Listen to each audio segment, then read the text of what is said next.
પંચમહાલના મોરવા હડફ ખાતે કૃષિ સંમેલન યોજાયું હતું, જેમાં નાયબ મુખ્યમંત્રી નીતિન પટેલ ઉપસ્થિત રહી પાસ કરાયેલા કૃષિ કાયદાના લાભો વિશે જણાવ્યું હતું। કેન્દ્ર સરકાર દ્વારા અમલમાં મુકાયેલા કૃષિ સુધારા કાનૂન 2020 અંગે સમજણ આપતા કૃષિ સંમેલન રાજ્યભરમાં યોજાઈ રહ્યા છે। ત્યારે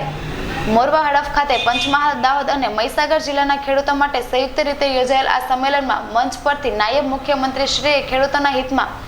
ઉપયોગી સુધારા કરવાને બદલે ખેડૂતોને પોતાના ઉત્પાદન દેશમાં ગમે ત્યાં વેચવાની અને માર્કેટ શેર્સ ભરવામાંથી મુક્તિ આપતા ક્રાંતિકારી કાયદાઓ સમૂળગા રદ કરવાની વાત કરીને ખેડૂતોને ગરીબ જ રાખવા માંગતા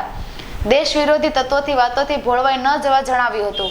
ગુજરાતના ત્રણેય પૂર્વીય જિલ્લાઓના ખેડૂત આગેવાનો અને મિત્રોને આ કાયદાઓ અંગે વિસ્તારપૂર્વક જણાવતા ડેપ્યુટી સીએમ શ્રીએ ટેકાના ભાવ રદ કરવાની વાત માત્ર અફવા છે તેમ જણાવ્યું હતું અને ટેકાના ભાવે ખરીદીમાં ઉલટાની જણસીઓની સંખ્યા વધારવામાં આવી છે તેમ જણાવ્યું હતું। માર્કેટિંગ યાર્ડને લગતા કાયદાઓનો સુધારો કરતા આ કાયદાઓ દેશભરમાં બધા ખેડૂતોને પોતાના કૃષિ ઉત્પાદનો સૌથી વધુ ભાવ ઓફર કરતા કોઈપણ ખરીદદારને વેચવાની છૂટ આપે છે, જે કૃષિકારો માટે આર્થિક વિકાસની નવી લહેર લાવનાર ક્રાંતિકારી કાયદા બની રહેશે। પેટ્રોલ તેમજ અન્ય ઔદ્યોગિક ઉત્પાદનો દેશમાં ગમે ત્યાં વેચી શકાય છે, ત્યારે ખેડૂતોને માર્કેટિંગ યાર્ડની મર્યાદામાં બાંધી રાખવાને તેમણે અન્યાયકારી ગણાવ્યું હતું। માનનીય વડાપ્રધાન શ્રી નરેન્દ્રભાઈ મોદીની કેન્દ્ર સરકાર દ્વારા દેશના કરોડો ખેડૂતોની આવક વધે, કૃષિ ઉત્પાદન વધે, ખેડૂતોના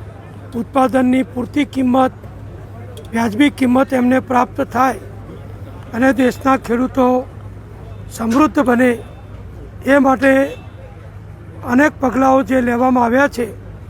એ પૈકીનું એક પગલું એટલે કે ખેડૂતોના લગતા એપીએમસી એક્ટમાં